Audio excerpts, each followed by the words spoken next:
And that's why I said good morning. Amen.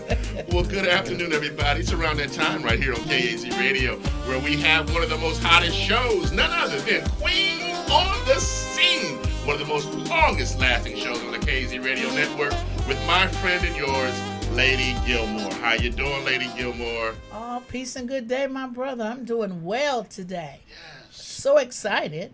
I'm doing exceptionally well because the Lord popped these big eyes open this morning. I'm ready, as my grandbaby said, we ready to roll, Grandma. So I'm ready to roll. But before we get any further, I want to thank my listeners, my viewers. Everyone to know I have a heart condition. And a couple weeks ago, I had to have some procedures on my heart. And the texts, the phone calls, whatever, all this stuff. My grandson got me on this stuff. I don't even understand what it is.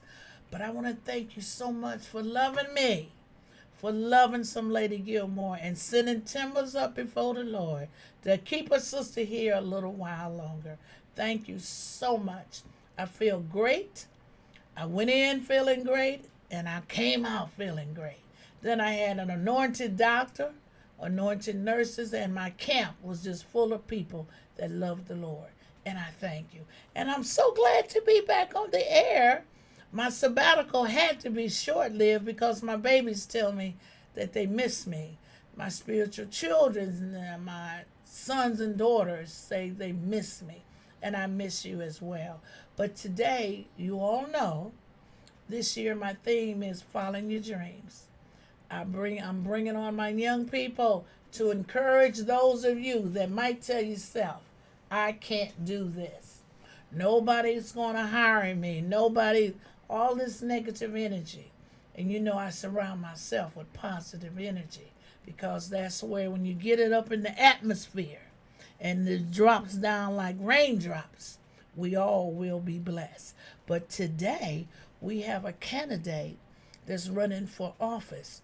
But I shared with my new son. See, this is my new son, Karrie Hoiward. I shared with him, come on, because where you are now, it has to be a story that led up to where you began, and the Lord brought you to this day. So I'm going to turn the mic over to elect Karrie Hoiward, and I want him to give us a wonderful background because those of you with your pants where they shouldn't be, I'm going to show you what happens when you put the pants where they need to be. That's right. Right, son? That's right. All right, Absolutely. now tell us about you. You know, my name is Karrie Hoiward. I am running for Coweta County Court of Common Pleas. We're in the primary election, which is on Tuesday, May 8th. I'm in a place where a lot of folks said I should not be. You know, I'm from Youngstown. I grew up in a situation similar to a lot of the folks who come through that court. We grew up poor. My mom sold blood, sold plasma to make ends meet. My mom was 12 when I was born, so she had me at a very young age, and she went on to graduate high school and nursing school while living through domestic violence. And when you're born to a young mom, you feel like you're a mistake. That shouldn't happen because that's what everyone tells you. You know, those things don't happen. And I went on to go to the Marine Corps, and that's where I developed my sense of self-value and my vision for myself. And my senior drill instructor told me, he said, son, if you believe you're a mistake, then you spend every day of your life doing good for other people in your community, and you prove that you're supposed to be here. And that's what I've been doing. I've been proving my existence. And I'm statistics say I shouldn't be here. You know, you come from poverty, you live in a home of domestic violence. There's no way you should be running for a court of common pleas or have the resume that I have. And in spite of my background, I went on to become I'm a Marine Corps veteran, a prosecutor for the city of Cleveland, a prosecutor for Coweta County, an assistant United States attorney, a JAG officer in the Air Force Reserves. And I have exceeded my dreams. And Lady Gilmore, we were talking about this before we went on the air, is that since I have exceeded my dreams, I take it on as my responsibility to help other people achieve theirs. And the way that we do that is by we get involved in our political process, we get involved in our communities, we mentor, we help where we can, and that's what I've been doing. I've mentored young people who come from similar backgrounds to my own. I've helped save homes from foreclosure. I've helped domestic violence victims obtain divorces and create safety plans so that they can move on from their batteries and start a life anew. That's my responsibility, is to do good for my community and other people. Well, bless the Lord, son. God how is the good. Lord took that situation and turned it around. And he can do that. Absolutely. Turn it around. And not only did he turn it around, he sent you back where Yes. you began. Yes. That's a lot of times we forget. We have to go back. Have to. And while we're back, we have got to plant seeds, which you have done, Yes. on good soil, Good which soil. you have done. So when the old neighborhood and the ones like, I remember when, yes you do, but I'm remembering now Right. where God Right. has brought me from. Right. And it's unusual, son. Your spirit leaped yesterday when you hugged me. I stay out of the political arena because there's so many of my children, my spiritual sons and daughters, that are running for different positions. But yesterday, that hug that you gave me, the Lord said, let him come on. Because he has to have something to say. Our babies is out there wounded. Yes. Young mothers is out there. Young fathers is out there. But when you say, my mama was 12, 12 years old, a little girl herself, Yeah. didn't know what's what, but now look where you are now. So when they tell you, Karrie, I can't do this, I can't go to school, I'm not going to be this, you can bounce back with them, son, and tell them, oh yes you can. Yes, you can. Look at me. Yes. And then going into the Marine Corps, Yeah. oh, that's another part of the foundation. Absolutely. Because I'm imagining that you went in pain, didn't know which way to turn to, but it was something about going into the Marine Corps. Oh yeah, the Marine Corps. I'll tell you, the Marine Corps has taught me to appreciate obstacles. Okay, you appreciate obstacles. You appreciate the hardships. You might not appreciate when you're going through it. You know, and I've had my pastor Paul Sadler. He has said, you are either going into a storm, you are in a storm, or you are coming out of storm. Okay, that's the three phases of life right there. I mean, that's where we always are. And these obstacles teach us lessons. They make us stronger. We are being prepared for something bigger and better. I mean, look, my mom, my mom was up here today. I love my mother very much. Good. And my mother has heard me tell this story. And it's something that she's had to deal with. And I had to tell my mom, it's my story too. And people need to hear that I'm a product of my mother's love. I'm a product of my mother's suffering. I'm a product of my mother's perseverance. And, that's what I have taken with me into the community doing good work.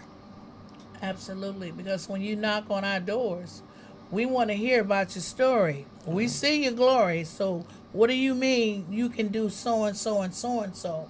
Tell me why I think you qualified to do it and why I should cast the ballot. So we need to hear that, son. And that was going to be my next question. How is your mother? Oh, my mom is doing great. My mom Praise God. is doing great. She still lives in Youngstown. My mom is phenomenal. I have a phenomenal mom. We have Praise our closeness in age. That not only is that my mom, that is my friend. Yes. Okay, and I have the utmost respect for my mom, and I can't wait for her to see me get sworn in as a Court of Common Pleas judge, and be there to witness her son and her product. And the thing is that I'm qualified both personally and professionally for the Court of Common Pleas.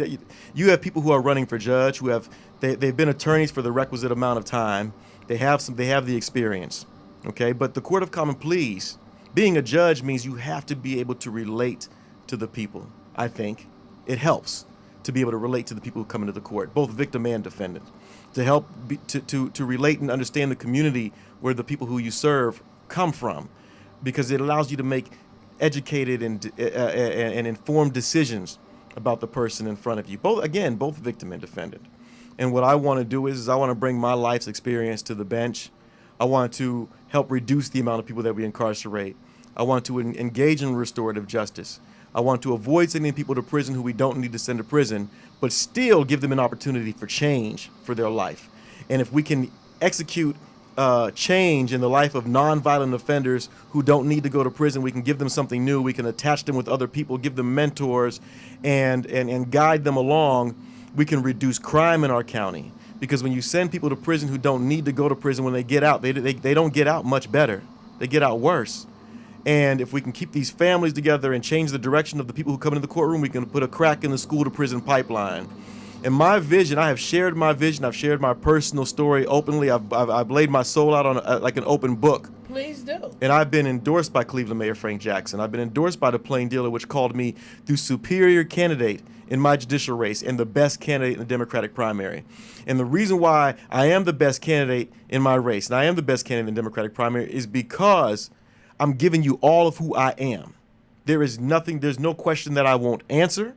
I'm giving you who I am, and what you see is what you get. I'm not a politician. I'm a public servant wanting to run to serve on the people's bench to do the best I can for Cuyahoga County. And that's what we're looking for.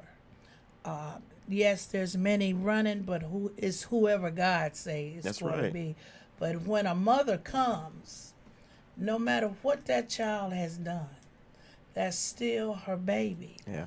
And they need to know that someone cares. Yes. And our children, when they do things that they shouldn't do, and they wind up in front of the judges, I feel that we need to train them, mentor them.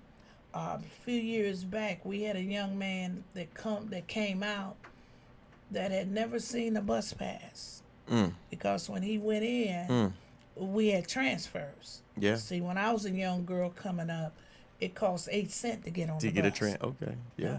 Transfer was 3 cents. Ooh. So we paid 8 cents for one way, and if you wanted to transfer, you had to put in 3 more cents. So it was 11 cents. So could you imagine him coming back out into society, and we have a bus pass? Yeah. And he was in shock and fright. He had been through a lot of training, in the prison system, but it's nothing like reality. Nothing like it. Nothing like it. It's nothing like it. I mean, this is a grown man. Yeah. He froze, and his only comfort place was to sit at the bus stop, because whenever he did whatever he did, they picked him up at the bus stop. Wow. Isn't that something? That is something else. Yeah. Wow. Yeah, once they're trained, and it's different on that side, until we come back out into real life. Yeah. And we want to save our children. Yes. We want to save them. Save them, because they need to be saved and protected more from whatever that they may encounter. So how do you feel about Lady that? Gilmore, I mean, think about we're talking about a bus pass. Yes, sir. Right? You know how fast technology is moving. You incarcerate someone for 10 years, they get out and it can be a whole different world. Right? I remember the bag phone that used to carry over your shoulder like a purse. Right? Yes. That used to plug. I mean, it was bulky. Yes. I remember when the Razor, a flip phone, was the height of technology. Now we all carry little computers in our pocket. I mean, in 10 years, what's going to change? Yes. Right? Yeah, we have amen. Facebook, Twitter, Instagram. What's the next thing? And when you take people out, I worked in a prison for 5 years. I worked at London Correctional Institution. Okay. Where I was a member of the Ohio Civil Service Employee Association. That was the union that I was in. Okay. And I remember talking to inmates about the world outside, and they were like, "What? You can do that, or you can do this?" I was, when I was a young Marine, I was deployed in 1994 to 19. I was in the Marine Corps, and I was deployed. And I remember we were still writing letters home. Just last year, 2017, I was in Turkey doing international contracts. And the difference between that deployment and the deployment that I did when I was a young Marine is that now I can FaceTime with my wife and my kids. Wow. And writing letters is not so much of a big deal, because we can see each other and talk to each other. That's leaps and bounds in technology in my lifetime. So when you take them out of the system who don't, especially when they don't need to go, and you bring them back in, not only are they coming back worse for wear, they're coming back lost. Yes. They're coming back lost. And I love it when you were talking about people with the sagging pants. Every generation has its fad, okay?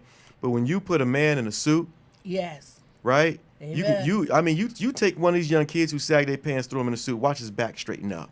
Immediately. Watch his posture. Yes, it Listen does. to the confidence in his voice, right? I mean, being in a suit, and it not only do you feel different, but people listen to you. Yes. You demand respect just from being in a suit and a tie. And I know that a lot of these young folks, they glorify these gangsters from back in the day, but those gangsters, even then, they wore suits. Yes. Right? Amen. If you Amen.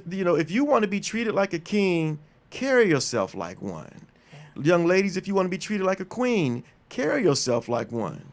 People will treat you in the way that you carry yourself. Amen. And Amen. that's electing me to the bench is going to be something different, because it's putting someone on the bench who comes from a community where you come from, and I still go back home, okay?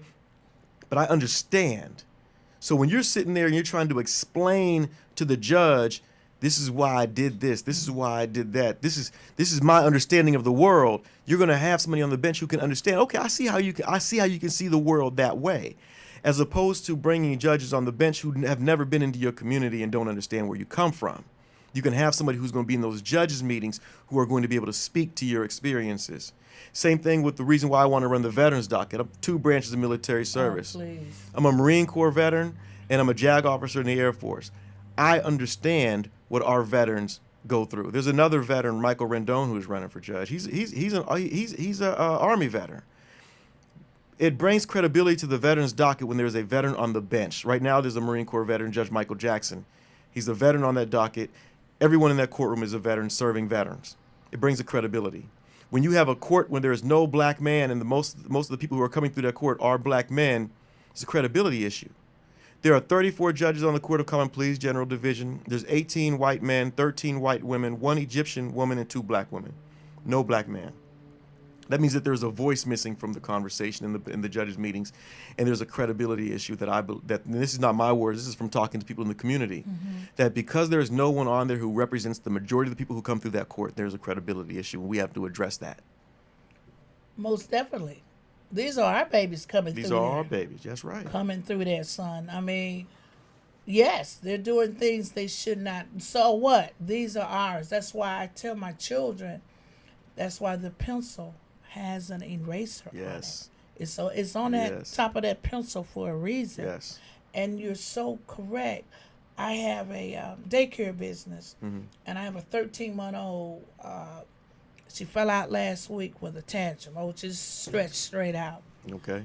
I said to her, "Get up, Grandma's pretty girl." I didn't holler. I didn't scream. That's right. I said, "Get up, Grandma's pretty girl. Yeah. Get up and give Grandma some sugar." I said, "Oh my goodness, and this is not nice." So I'm talking to her. She raises up, she gets up, and she came to me and hugged me. I don't know what she said, okay? But she didn't fall out anymore. That's right. It's how we speak to one another and show some love. Yes. And when our sons and daughters come through there with backgrounds that we don't want to speak about right now, they need to know that somebody cares. Yes. A couple of years ago, I took some of my, I got some children out there, son, that's rough around the edges. Okay. Oh, them some rough little handsome young men and them pretty young ladies. I put them in a suit. I said, "Come and go to this affair with me." Nah. They ain't gonna like me. They don't even know you. Right. Excuse me. So I put them in a suit, got a hold of my people. Excuse me. It's all right. And you right. They stood taller than me. Oh, yes. Excuse me, son. It's all right. Take over while I get It's all me right. a Listen. please. You know, it's important. You know, the way that we carry ourselves reflects who we are on the inside, and we need to surround ourselves with something different. This is the kind of judge that I want to be. Is that I learned this.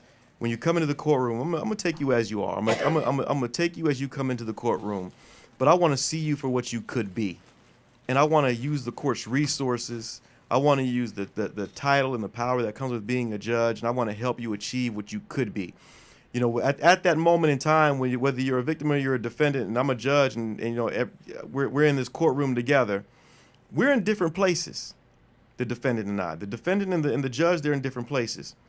But we don't have to end up in the same place.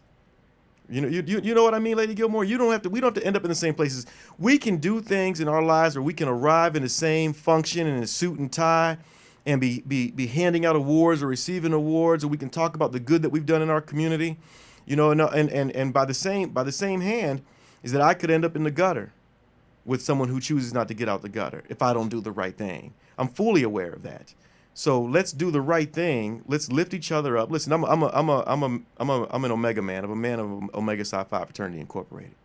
Okay, scholarship, uplift, perseverance. These are the things that mean a lot to us. Okay, scholarship is getting your education. Persevere means that you have to go through. Uplift means that you reach back and you grab somebody once you've achieved. Manhood means that we have to take our rightful place at our tables and we listen. We don't have to walk in front of our women, but we darn sure need to be beside them. Okay, not absent. Going into the court system and sending black men to prison, sending any man to prison who doesn't need to go, means that you are making them absent from their role. We need to be there, and I believe the courts can help do that. And once we are maintaining our place of manhood, both for our women and children, our children will be reduced in going into the juvenile court system. We can't put a crack in the school to prison pipeline by being responsible. Amen. Thank you, son, so much. And these two young men, when they got there, it was unbelievable how much respect they got. And I'm telling you, and they would, I would say, son, this is whoever, this is two of my babies out here. Mm-hmm. And then he said, wow, Lady Gilmore, and I said, yes. Yeah, see. They're looking at my dress. They're looking at how I'm carrying myself. And you get to know these people. Mm-hmm. And to make a long story short, guess what happened? What happened? They went back to school. Ooh. I was so happy. See? Oh my goodness, because they met so many nice people there, and they what sorority? Omega Psi Phi Fraternity Incorporated. Yes, they went with them. Oh yeah. And they stay in contact with me. They went back to school. They got training. They doing this. One black suit. One black suit. That's all it took. I said, you don't have to wear a tie. And we got the shoes and we got everything. But this is what I didn't know. This is why we have to be careful with who God gives us. Yeah. I didn't know they had their tie in their pocket. Ah.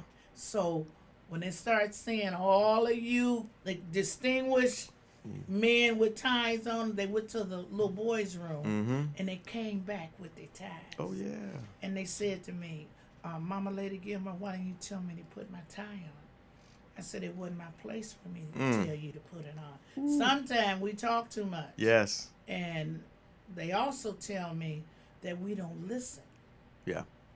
I've heard How that as you well. feel about that? I know you've heard that. I've spoken in schools. I've spoken at Shaw High School. I've spoken in Collinwood, MLK. And the thing is, when I go and I talk to the kids, as I tell them this, I remember what it's like sitting in those seats. And when adults come in, the adults talk at the kids. They don't speak with the kids, right? And first of all, we need to call them young adults. Thank you. Okay, let's call them young adults. These aren't kids. I have a 1-year-old. That's a kid. Okay, 5-year-olds are kids. When you are in high school, 9th, 10th, 11th, 12th grade, you are a young adult. Okay, and the reason why you're a young adult, the court system is going to treat you like a young adult. Okay, they're going to bind you over for some of the crimes, for some of the things that you do wrong, the crimes that you commit, the laws that you break. They're going to bind you over from juvenile court to adult court because you're a young adult. Okay, so we need to go in there and have a conversation with these young adults and allow them to ask questions, engage, and bring them to the fold. Let them know that your opinion matters. And usually there's a couple young folks in the class who will start raising their hand, and they'll start talking, and they'll spark that. And now time will fly, and there's not going to be enough time to address everything that comes out in there because you're going to have a conversation with these young folks, and you've got to hear what they're saying. We all talk about when I was a kid, right? Every generation has it hard. Every generation has it rough. We need to find out what's rough for this generation. Yes. We are in an age of technology where cyberbullying is going on, where people are being embarrassed worldwide. we got to hear what they got going on. That's good to hear that. Yeah. That's really making my heart so very happy. Take time with my babies. Yes. A couple weeks ago, I was at an event, and it was a 92-year-old queen. I mean, she was sharp, everything. So she beckoned for me to come over. She said, "You the prettiest thing here." She said, "I love what you have on." So I let Mother talk, and I said, "Mother, can I say something, please?" She said, "Yes, ma'am." I put my hands on her shoulder. I said, "I'm standing on your shoulder." Isn't that something? My grandchildren is standing on mine. Yes. And the children behind them is standing. Yes. So and she looked, she says, "I never heard it explained like that." Yeah. And we can't forget them neither, because they are the help to where we are today. Yes. But our time is, we got 4 minutes. And what I like for you to do, I have to look down because I call y'all sons and daughters. Got you. On May 8th, elect Karrie Hoiward, common pleas judge. Yes. What would be your closing statement? Because we want our young people to vote. You know what? We do want our young people to vote. We want our young people to be engaged in the process. Your vote counts and it matters.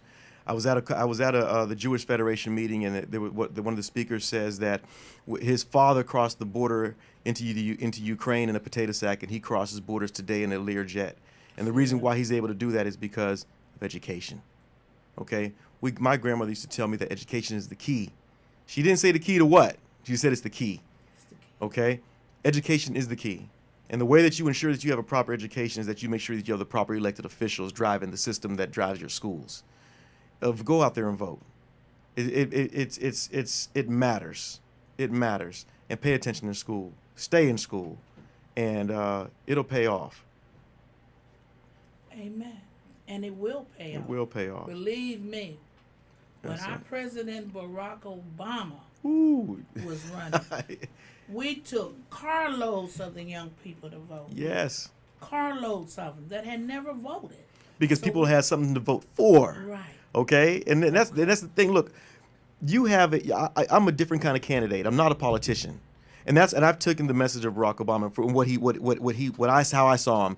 He gave us something to vote for. I want to give the people something to vote for, so that when you vote for a president like Barack Obama, when you vote for a candidate like me for Court of Common Pleas, hold us accountable for what we say we're going to do. Visit the courtroom, write letters, be engaged. And I'm not hard to find. I live in South Euclid. I stay in the community. My phone number is 216-410-2033. I'm not hard to find. Give us your number again, please. 216-410-2033. And if you need to find me, I'm at the law firm of Thacker, Robinson, Zins on 9th Street, downtown Cleveland. Well, we want to thank you so very much. Thank you. For taking time out. And I'm praying that a lot of young people is listening to the show today. It's their world. Because this is it. Amen. This is their world. Education, get out and vote, and you can make a difference. What hurt me so bad was in one of the elections, only, what did they say, 78 or 80 something % of the entire Cuyahoga County voted. It was I believe it was 18% of Cleveland Yes. voted in the primary. Yeah. That really hurt me. Yeah. And it made me think about my 96-year-old grandmother that's seen lynchings and all of this stuff in the South that they wanted to vote. Yeah. So glad to be back. I love you, and we shall see you again. And remember what Karrie Hoiward said. He just don't want to send you to prison. He want to prepare you to be a better person. Kings and queens. In your life. And my favorite is Kings and Queens, because that's what we are. Right. Until we meet again. Peace.